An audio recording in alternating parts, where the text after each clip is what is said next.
pertemuan yang lalu kita sudah mempelajari pembelahan sel. Maka hari ini kita akan mempelajari struktur dan fungsi organ reproduksi laki-laki. Nah, ini adalah pembelajaran yang harus kita pahami.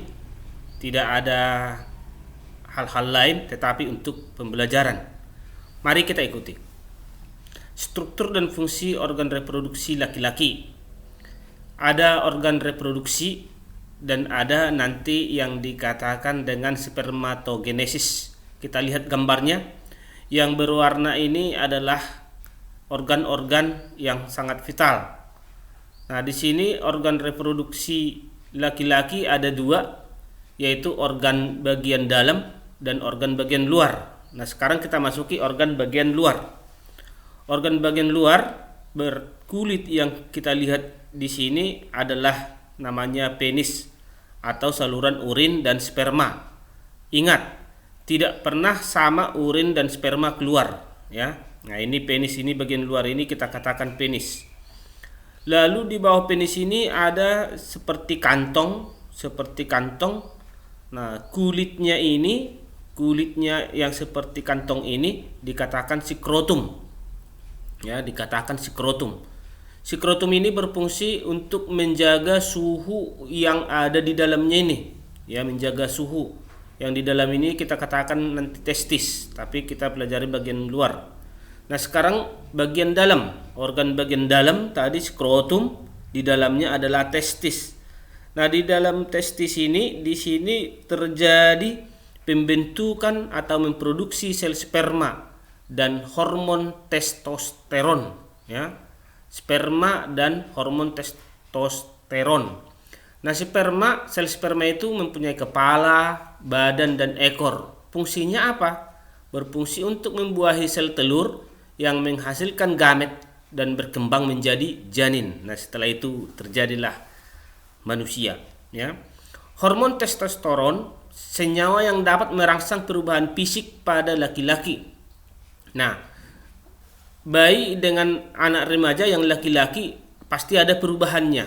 Nah, perubahannya mungkin ada suara, ada lebar dada, ada kumis, ada jenggot, dan lain sebagainya. Itu hormon testosteron. Nah, di dalamnya ini ada juga seperti koma. Nah, seperti koma terbalik, ya, namanya epididymis. Disinilah tempat penyimpan sperma sementara. Di situ disimpan sperma sementara. Lalu saluran ini pipa ini dikatakanlah vas deferens, ya. Vas deferens. Itu dia. Nah, dia akan keluar nanti dari lubang yang ungu ini, namanya nanti, ya, di sini uretra, ya. Jadi saluran sperma dari epididymis menuju uretra. Nah, jadi lubangnya itu uretra. Nah, uretra ini adalah lubang untuk keluarnya urin dan sperma. Keluar urin dan sperma, tapi kita tahu bahwa sperma dan urin tidak pernah sama-sama keluar. Nah, selain organ tadi ada namanya di sini kelenjar. Nah, kelenjar di sini kelenjar vesicula seminalis, ya. Vesicula seminalis. Jadi di sini kelenjar vesicula seminalis menghasilkan zat yang bersifat basa, fruktosa, hormon prostaglandin, dan protein pembekuan. Nah, di sini menjaga sperma, ya. Ada lagi kelenjar prostat, yaitu menghasilkan cairan keputih-putihan sedikit asam. Gunanya apa? Untuk menjaga bahwa sperma itu mempunyai energi, mempunyai kekuatan, dan mempunyai antibiotik, ya, tidak rusak uretra itu, salurannya itu, ya. Ada lagi kelenjar yang satu lagi namanya kelenjar Cooper, ya. Nanti kelenjar Cooper itu juga semuanya mengamankan sel sperma, ya, berarti banyak pengamannya. Nah, pada kelenjar Cooper di sini menghasilkan lendir dan cairan yang bersifat basah, ya. Nah, jadi kita ulang, ada testis. Testis ini akan menghasilkan sperma dan disimpan di epididymis, lalu disalurkan melalui vas deferens. Nah, setelah itu dirawat oleh kelenjar vesicula seminalis ada tadi kelenjar prostat, ada juga kelenjar Cooper.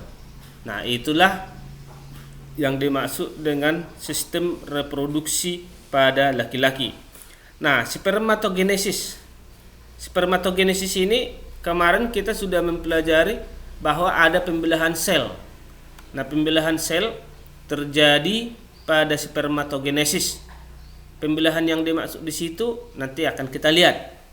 Nah, proses pembentukan dan pemetaan sperma, ya. Nah, jadi dimatangkan di situ. Oke, jadi kita lihat di sini spermatogonium. Ya, spermatogonium ini mitosis, ya, karena 2N, diploid. Lalu membelah menjadi spermatosit. Ini juga mitosis. Nah, setelah terjadi mitosis, maka di sini di spermatosit primer membelah menjadi meiosis 1. Pada meiosis 1 itu kemarin sudah kita pelajari. Nah, jadi dia N, ya. Di sini juga setelah spermatosit sekunder terjadi juga meiosis 2. Nah, kemarin kita pelajari meiosis itu ada 2 tahapan. Nah, setelah terjadi meiosis kedua, maka terjadilah spermatid. Nah, pada spermatid ini akan lahirlah namanya spermatozoa. Nah, spermatozoa inilah yang digunakan untuk bisa mencari indung telur, ya. Nah, di sini, ya. Jadi banyak tahapannya. Tapi ini semuanya dilakukan dalam tubuh, ya, dalam tubuh. Jadi kalau kita katakan sperma itu seperti ini, ada kepalanya, ada badannya, dan ada ekornya. Jadi kepala untuk mencari, ekor untuk digunakan berenang. Nah, seperti itulah yang namanya spermatogenesis. Jadi pembentukan spermatogenesis pertama spermatogonium, spermatosit primer, spermatosit sekunder. Nah, pada spermatogenesis berlangsung di dalam testis. Dihasilkan 4 sel. Oke, terima kasih sudah menonton.